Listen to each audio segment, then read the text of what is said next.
કાયસ્થના અવિવેકનું લંબકર્ણનું.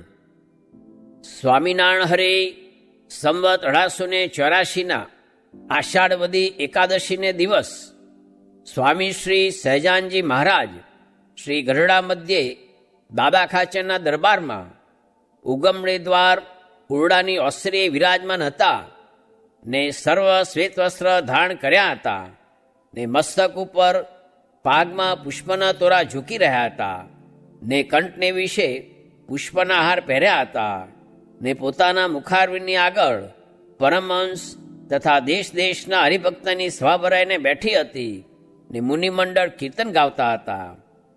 પછી શ્રીજી મહારાજે કહ્યું છે, કીર્તન ભક્તિ સમાપ્તિ કરો ને પ્રશ્ન ઉત્તર કરીએ. પછી મુક્તાનંદ સ્વામી હાથ જોડીને પૂછ્યું છે, હે મહારાજ, પરમેશ્વર થકી તો બીજું કાંઈ સાર વસ્તુ નથી, તો પણ એ પરમેશ્વરમાં એ જીવને કેમ દ્રઢ પ્રીતિ થતી નથી? એ પ્રશ્ન છે. પછી શ્રીજી મહારાજ બોલ્યા છે, એને વિવેક નથી. જો વિવેક હોય તો એમ વિચાર થાય જે મારે તો બ્રહ્મચર્ય વ્રત છે, તો પણ સ્ત્રીના સુખની તૃષ્ણા હૃદયમાંથી ટળતી નથી. તે એ બહુ ખોટું છે. અને તે સ્ત્રીનું સુખ તો 84 લાખ યોનિમાં જ્યાં જ્યાં જન્મ ધર્યા ત્યાં ત્યાં સર્વત્ર પ્રાપ્ત થયું છે. તે પણ મનુષ્ય દેહથી અધિક પ્રાપ્ત થયું છે. કેમ જે એ જીવ બકરો થયો હશે ત્યારે 1000 બકરીઓને પોતે એકલો ભોગવતો હશે, અને જ્યારે ઘોડો કે પાડો કે સાંઢ કે બુઢિયો વાનરો ઇત્યાદિ પશુના દેહને પામ્યો હશે ત્યારે તેને વિશે પોતપોતાની જાતિની અતિશય રૂપવાન ને યૌવનવાન એવી અનંત સ્ત્રીઓ તે એકે એક એને મળી હશે. અને તેમાં કંઈ પ્રારબ્ધનું કારણ નથી ને ભગવાનની કૃપાનું પણ કારણ નથી. એ તો સહેજે મળી હતી. અને વળી પણ જો ભગવાનનું ભજન નહીં કરે તો જે યોનિમાં જશે ત્યાં ત્યાં અનંત સ્ત્રીઓ પ્રાપ્ત થશે. ને તેમાં કોઈ દેવતાનું પણ સેવન પૂજન નહીં કરવું જોઈએ ને કોઈ મંત્રનો પણ જપ નહીં કર્યો જોઈએ. એ તો સહેજે જ તે સ્ત્રીયાદિકના સુખને પામશે. અને આ જીવે કેટલીક વાર દેવતા થઈને દેવલોકના પણ સુખ ભોગવ્યા છે ને કેટલીક વાર ચક્રવર્તી રાજા થઈને પૃથ્વીમાં પણ અનંત સુખ ભોગવ્યા છે.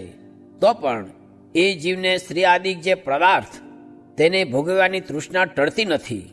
સ્ત્રી આદિકનું જે સુખ છે તેનું અતિશય દુર્લભપણું જાણે છે ને તેનું અતિ મહાત્મા જાણીને તેમાં પ્રીતિ કરે છે. તે પ્રીતિ કોઈ રીતે ટાળી ટળતી નથી. એ પાપે કરીને પરમેશ્વરમાં દ્રઢ પ્રીતિ થતી નથી. અને એવી મલિન વાસના આ જીવને થાય છે તે અમે નજરે દીઠી છે. જ્યારે અમે નાના હતા ત્યારે અયોધ્યાપુરીમાં એક શિવનું મંદિર હતું. તેમાં જઈને અમે સૂતા. ત્યાં એક કાયસ્થ નિત્ય શિવનું પૂજન કરવાને આવતો. તે શિવની પૂજા કરીને ગાલ વજાડીને શિવ પાસે એમ વર માગતો છે, હે મહારાજ, હે શિવજી, મને કોઈ દિવસ મનુષ્યનો અવતાર દેશોમાં. શા માટે જે મનુષ્ય દેહમાં તો તાંબુ ખાઈ ખાઈને મરી ગયા, પણ સ્ત્રીનું સુખ સારી પેઠે ભોગવાતું નથી. માટે હે શિવજી, મને તો જન્મો જન્મ લંબકર્ણનો જ અવતાર દેજો, જે લાજ મર્યાદા મૂકીને સારી પેઠે સ્ત્રીનું સુખ તો ભોગવીએ. એમ નિત્ય શિવજી પાસે વર માગતો. એવી રીતે આ જીવના હૃદયમાં પાપરૂપ વાસના થાય છે. માટે એને કોઈ રીતે પરમેશ્વરમાં પ્રીતિ થતી નથી. પછી મુક્તાનંદ સ્વામીએ વળી પૂછ્યું છે, હે મહારાજ, જેને એવો અતિશય અવિવેક હોય તેને તો ભગવાનમાં પ્રીતિ ન થાય, પણ જેને એમ જણાતું હોય છે ભગવાન સર્વસુખના નિધિ છે ને ભગવાન વિના બીજા પદાર્થ છે તે તો કેવળ દુઃખદાયી જ છે, તો પણ તેને ભગવાનમાં પ્રીતિ નથી થતી, તેનું શું કારણ છે? પછી શ્રીજી મહારાજ બોલ્યા છે, એ જીવને પૂર્વજન્મને વિશે અથવા આ જન્મને વિશે કોઈક અતિશય ભૂંડા જે દેશ કાળ સંગ ને ક્રિયા તેનો યોગ થઈ ગયો છે. તેણે કરીને અતિશય તીક્ષ્ણ કર્મ થયા છે. તે ભૂંડા કર્મનો એના ચિત્તમાં પાશ લાગ્યો છે. માટે સાર અસારને જાણે છે તો પણ એને અસારનો ત્યાગ કરીને પરમેશ્વરને વિશે દ્રઢ પ્રીતિ થતી નથી. અને જેવી રીતે ભૂંડા દેશ કાળ ક્રિયાને સંગ તેને યોગે કરીને ભૂંડા કર્મનો ચિત્તમાં પાશ બેઠો, તેવી રીતે અતિશય પવિત્ર દેશ, પવિત્ર કાળ, પવિત્ર ક્રિયા અને પવિત્ર સંગ તેને યોગે કરીને અતિશય તીક્ષ્ણ જો સુકૃત કર્મ થાય તો તેને યોગે કરીને અતિ તીક્ષ્ણ જે ભૂંડા પાપ કર્મ તેનો નાશ થઈ જાય છે. ત્યારે એને ભગવાનને વિશે દ્રઢ પ્રીતિ થાય છે. એ પ્રશ્નનો એ જ ઉત્તર છે. પછી અયોધ્યા પ્રસાદજીએ પૂછ્યું છે, એકની તો બુદ્ધિ પણ ઘણી હોય ને શાસ્ત્રમાં પણ બહુ દ્રષ્ટિ પૂગતી હોય, અને બીજો છે તેની તો બુદ્ધિ પણ થોડી હોય ને શાસ્ત્રમાં પણ જાજુ જાણતો ન હોય અને ઘણી બુદ્ધિવાળો હોય, તે સત્સંગમાંથી વિમુખ થઈ જાય છે. અને થોડી બુદ્ધિવાળો હોય તે દ્રઢ થકો સત્સંગમાં રહે છે, તેનું શું કારણ છે? પછી શ્રીજી મહારાજ બોલ્યા છે, આ સંસારને વિશે દૈવી ને આસુરી બે પ્રકારના જીવ છે. તેમાં આસુરી જીવ હોય તેને ઝાઝી બુદ્ધિ હોય તો પણ સત્સંગમાંથી વિમુખ જ થાય, અને દૈવી જીવ હોય ને તેને થોડી બુદ્ધિ હોય તો પણ કોઈ કાળે સત્સંગમાંથી વિમુખ ન થાય. જેમ મરચાનું બીજ હોય ને લીમડાનું બીજ હોય ને શિંગડિયા વચનાગનું બીજ હોય, તેને વાવીને નિત્ય સાકરનું પાણી સિંચ્યા કરીએ તો પણ મરચા તે તીખા જ થાય ને લીમડો તે કડવો જ થાય ને શિંગડિયો વચનાગ તે ઝેરસ થાય. શા માટે? જે એનું બીજ ભૂંડું છે. અને શેરડીને વાવીને લીમડાના પાનનું ખાતર નાખીને કડવું પાણી સિંચ્યા કરીએ તો પણ શેરડીનો રસ તે મીઠો જ થાય. તેમ દૈવી જીવ છે તે ભગવાનને સન્મુખ જ રહે છે ને આસુરી જીવ હોય તે વિમુખ જ થાય છે. પછી શુકમુનિએ પૂછ્યું છે, દૈવી ને આસુરી જીવ હોય તે કેમ જાણ્યામાં આવે? પછી શ્રીજી મહારાજ બોલ્યા છે, દૈવી જીવ હોય તેને કામ, ક્રોધ, લોભાદિક દોષ હોય તે ભૂંડા દેશકાળાદિકને યોગે કરીને હોય. પછી સારા દેશકાળાદિકનો યોગ થાય તો થોડેક કાળે કરીને નાશ થઈ જાય. અને આસુરી જીવને જે કામ, ક્રોધ, લોભાદિક દોષ હોય તે કોઈ કાળે નાશ થાય નહીં. અને તેને એકવાર જો કાંઈક કઠણ વચન કહ્યું હોય તો જીવે ત્યાં સુધી ભૂલે નહીં. અને તે આસુરી જીવ જો સત્સંગી થયો હોય તો સૌ કરતાં સરસ હરિભક્ત જણાય. પણ જેમ ભાલ દેશમાં મોરે સમુદ્ર હતો તે કાંપ જમાઈને મીઠી પૃથ્વી થઈ છે, તે જ્યાં સુધી કાપ હોય ત્યાં સુધી જો ખોદીએ તો પાણી મીઠું નિસરે, અને તેથી જો હેઠું ખોદીએ તો સમુદ્રના જેવું ખારું ઝેર પાણી નિસરે. તેમ આસુરી જીવ હોય તે હરિભક્ત થયો હોય ને એનું ગમતું મરડીને લગારેક છેડ્યો હોય તો જેટલી મોરે સાધુની સેવા કરી હોય તેથી લાખ ગણો દ્રોહ કરે તો પણ મનમાં સંતોષ ન થાય. પછી મુક્તાન સ્વામી પૂછ્યું છે, હે મહારાજ, તમે એમ કહ્યું છે આસુરી જીવ હોય ને હરિભક્ત થયો હોય તો તેનું જ્યાં લગી ગમતું રાખીએ ત્યાં સુધી તો સત્સંગી રહે, ને જો ગમતું ન રાખીએ તો વિમુખ થાય. તે જ્યાં લગી વિમુખ નથી થયો તેવામાં જો તેનો દેહ પડી જાય તો આસુરી રહે કે દૈવી થાય? પછી શ્રીજી મહારાજ બોલ્યા છે, તે આસુરી જીવ જ્યાં સુધી સારો હોય ને તેવામાં જો દેહ પડે તો દૈવી થાય અને ભગવાનની ભક્તિ કરીને પરમપદને પામે. પછી નૃસિંહાનંદ સ્વામીએ પૂછ્યું છે, નવદા ભક્તિમાં શ્રેષ્ઠ ભક્તિ કઈ છે? પછી શ્રીજી મહારાજ બોલ્યા છે, નવદા ભક્તિમાંથી જેને જે ભક્તિએ કરીને ભગવાનમાં દ્રઢ સ્નેહ થાય તે જ ભક્તિ તેને શ્રેષ્ઠ છે.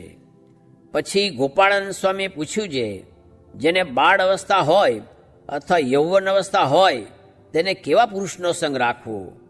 પછી શ્રીજી મહારાજ બોલ્યા છે, જે વય કરીને પણ વૃદ્ધ હોય અને ધર્મ, જ્ઞાન ને વૈરાગ્ય જેને દ્રઢ હોય અને ભગવાનની વિશે પણ દ્રઢ પ્રીતિ હોય તેવા પુરુષનો સંગ પ્રીતિએ કરીને એ બે જણાને કરવો. પછી નાજે જોગીએ પૂછ્યું છે, એકનું ક્રોધે કરીને ભગવાનમાં મન જોડાયું છે ને એકનું ભય કરીને ભગવાનમાં મન જોડાયું છે અને એકનું તો સ્નેહ કરીને ભગવાનમાં મન જોડાયું છે, એ ત્રણમાં કયો શ્રેષ્ઠ છે? પછી શ્રીજી મહારાજ બોલ્યા છે, જેનું હેતે કરીને ભગવાનમાં મન જોડાયું તે શ્રેષ્ઠ છે. પછી શિવાનંદ સ્વામીએ પૂછ્યું છે, ભગવાનનો ભક્ત તો હોય, પણ જેને શ્રીજી મહારાજે કહ્યું એવો સાર અસારનો વિવેક તે ન હોય ને વૈરાગ્ય પણ ન હોય, તેને એવો વિવેક તથા ભગવાન વિના બીજા પદાર્થમાં વૈરાગ્ય તે કેમ થાય? પછી શ્રીજી મહારાજ બોલ્યા છે, જો પ્રથમ જ ભગવાનમાં દ્રઢ હેત થઈ જાય તો વિવેક ને વૈરાગ્ય તે હેતને યોગ્ય કરીને પ્રગટ થાય છે. અને જેને જે પદાર્થમાં હેત થાય છે તેને હેત કહીએ અથવા કામના કહીએ, તે જે પદાર્થમાં હેત હોય ને તેમાં જો કાંઈક અંતરાય કરે તો તે ઉપર ક્રોધ થઈ જાય છે. તે માણસના દેહમાં તો થાય, પણ પશુને પણ ક્રોધ થઈ જાય છે. જેમ પાડો હોય તે કામનાએ કરીને ભેંસ ઉપર આસક્ત થયો હોય ને બીજો પાડો આવે તો તેને મારી નાખે છે, એવી રીતે પશુ પક્ષીમાં સર્વત્ર દેખાય છે. તેમ જેને ભગવાનને વિશે દ્રઢ પ્રીતિ હોય તેને જે પદાર્થ તે પ્રીતિમાં અંતરાય કરવા આવે તો તે ઉપર તુરત ક્રોધ થઈ જાય ને તે પદાર્થનો તત્કાળ ત્યાગ કરે. માટે જો ભગવાનમાં દ્રઢ હિત હોય તો એની મેળે જ વૈરાગ્ય અને વિવેક થઈ આવે છે. પછી વળી શિવાનંદ સ્વામીએ પૂછ્યું છે, બુદ્ધિમાન તો બે પુરુષ છે, તેમાં એક તો જેમ પરમેશ્વર કહે તેમ જ માની લે એવો વિશ્વાસી છે, અને બીજો તો પરમેશ્વરના વચન હોય તેમાં પણ માનવું ઘટે તેટલું જ માને. એ બેમાં કયો શ્રેષ્ઠ છે? પછી શ્રીજી મહારાજ બોલ્યા છે, વિશ્વાસી એ જ શ્રેષ્ઠ છે. તે રામકથામાં રામચંદ્રજીએ કહ્યું છે જે મારે દ્રઢ વિશ્વાસે રહે તેની જેમ માતા બાળકની રક્ષા કરે છે તેમ હું રક્ષા કરું છું. માટે વિશ્વાસી એ જ શ્રેષ્ઠ છે. પછી આત્માનંદ સ્વામીએ પૂછ્યું છે, મનમાં તો એમ નિશ્ચય છે જે દેહ પર્યંત પરમેશ્વરના ગમતામાં જ રહેવું છે, તો પણ એમ જાણીએ છીએ જે પરમેશ્વર ને સંતને કેમ કરીએ તો આપણો વિશ્વાસ આવે. પછી શ્રીજી મહારાજ બોલ્યા છે, વિશ્વાસ તો પરમેશ્વરને ને સંતને ત્યારે આવે જ્યારે અતિશય માંદો થાય ને તે મંદવાડમાં ચાકરી પણ સારી પેઠે ન થઈ હોય તો પણ કોઈનો અવગુણ ન લે ને પોતે મૂંઝાય પણ નહીં, તથા વાંક વિના પણ પરમેશ્વરને સંત તે પોતાનું અતિશય અપમાન કરે તો પણ કોઈનો અવગુણ ન લે, ત્યારે એનો પરમેશ્વરને ને સંતને વિશ્વાસ આવે. અને ત્રીજો પ્રકાર એ છે જે જેટલા સત્સંગમાં નિયમ છે તેમાંથી જો લેશ માત્ર ફેર પડે તો અતિશય દુખાઈ જાય ને તેનું તત્કાળ પ્રાયશ્ચિત કરે. અને જો મનમાં ખોટો ઘાટ થાય તો બીજાને દેહ કરીને વર્તમાનમાં ફેર પડે તેટલો જ દુખાય ને ત્રાસ પામે. ત્યારે એનો પરમેશ્વરને ને સંતને પરિપૂર્ણ વિશ્વાસ આવે જે આ કોઈ કાળે સત્સંગમાંથી ડગશે નહીં. પછી ભગવદાનંદ સ્વામીએ પૂછ્યું છે, જે ભક્તજનના મનને વિશે ભગવાન ને ભગવાનના ભક્તનું અખંડ મહાત્મા હોય તે બીજાને કેમ જણાય? પછી શ્રીજી મહારાજ બોલ્યા છે, જેના મનને વિશે ભગવાનનું ને ભગવાનના ભક્તનું અખંડ મહાત્મા હોય તે ભગવાન ને ભગવાનના ભક્તની નિષ્કપટ ભાવે પ્રીતિએ કરીને સેવા કરે ને દેહ કરીને સર્વ સંતને પગે લાગે. અને કોઈક સંત માદા હોય તો તેનું માથું દાબે, પગ દાબે ને ખાધા પીધાની ખબર રાખે. અને પોતાની પાસે પોતાને મનગમતી વાલી વસ્તુ આવે તો તે સંતને આપીને પછી પોતાના કામમાં વાપરે. એવી રીતે મન કર્મ વચને કરીને જે વર્તે તેના અંતરમાં ભગવાનનું ને સંતનું મહાત્મા અખંડ છે એમ જાણવું. પછી શ્રીજી મહારાજે સંતને પ્રશ્ન પૂછ્યો છે, ધર્મ, જ્ઞાન, વૈરાગ્ય ને ભક્તિ એ ચારે અતિ તીવ્રપણે કરીને વર્તતા હોય તો પણ ધર્મમાં કાંઈક સંકરપણું થાય ને વૈરાગ્યમાં કોઈ ઠેકાણે રાગ રહી જાય અને ભક્તિમાં પણ કાંઈક શિથિલપણું થઈ જાય અને જ્ઞાનમાં પણ કાંઈક દેહ આસક્તિ રહી જાય તેનું શું કારણ હશે? પછી ગોપાળાનંદ સ્વામીએ ને બ્રહ્માનંદ સ્વામીએ કહ્યું છે, જેને ધર્મ, જ્ઞાન, વૈરાગ્ય અને ભક્તિ એ ચાર તીવ્ર વર્તે છે, એવા જે ઈશ્વર મૂર્તિ સમર્થ, તેમાં જે કાંઈક કસર જેવું જણાય છે, તે તો કેવળ દયાએ કરીને રહે છે, પણ બીજી કોઈ જાતની કસર નથી. અને એવા જે મોટા હોય તે બાહ્ય દ્રષ્ટિ રાખીને વર્તે ત્યારે કેટલાક જીવોને જડભરત જેવા ને શુકજી જેવા કરી મૂકે. માટે એવા અતિશય જે મોટા, તેમને જે વ્યવહારિક દ્રષ્ટિએ વર્તવું તે કેવળ જીવો ઉપર દયાએ કરીને છે. પછી શ્રીજી મહારાજે કહ્યું છે, એનો ઉત્તર એ જ છે. ઇતિ વચનામૃતમ, એવી રીતે ગરડા અંત્ય પ્રકરણનું 14મું વચનામૃત જે તે થયું. મોટા સાધુના સમાગમથી વિષયની વાસના ટળી ગઈ છે, તો પણ ન ટળ્યા જેવું જણાય છે. તેનું કારણ એ છે જે જેમ તરવારમાં મરિયા લાગ્યા હોય તે સરાણે ચડાવ્યાથી મટી જાય, પણ બહુ કાટ લાગીને માઈ ઉતરી ગયા હોય તો તે મટે નહીં, ને તે તો તરવાર ગાળીને ફરીથી ઘડે ત્યારે મટે. તેમ આ દેહ મૂકીને બ્રહ્મરૂપ થશે, એટલે સર્વે વાસના ટળી જશે. સ્વામિનારાયણ રે સ્વામીએ વાત કરી છે, તપાસીને જુએ તો આ જીવ તો કેવળ પ્રકૃતિને જ ભજે છે, પણ દેહ ગુજરાન ઉપર શરત રહેતી નથી, અને અવશ્ય હોય એટલું તો કરવું પડે.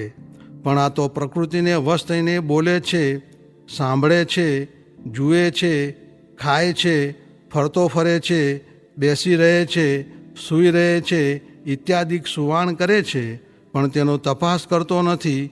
તેને દરવાજાવાળા દેખે છે ને બીજાને તો ગમ જ નથી. માટે અવશ્ય ઉપર શરત રાખીને પાછું વળવાનો સ્વભાવ રાખે તો મોટા સાધુની પણ તેના ઉપર દ્રષ્ટિ થાય, ને પદાર્થના તો દિવસે દિવસે ઢગલા થાય છે, ને વળી થાશે તે તો બંધ નહીં થાય. ને બંધ કરવું એ તો પૃથ્વી મઢાવવા જેવું કઠણ છે, ને ન ભોગવવું એ તો જોડા સીવડાવીને પહેરવા જેવું સુગમ છે, એ વિના બીજો ઉપાય નથી. સ્વામિનારાયણ સ્વામીએ વાત કરી છે, ગમે એવો હોય તેને પણ સેવાએ કરીને કે પદાર્થે કરીને રાજી કરીએ, ને પદાર્થે કરીને રાજી ન થાય એવા તો કૃપાનંદ સ્વામી, મુક્તાનંદ સ્વામી, ગોપાળાનંદ સ્વામી એ કોઈ રીતે ન જીતાય.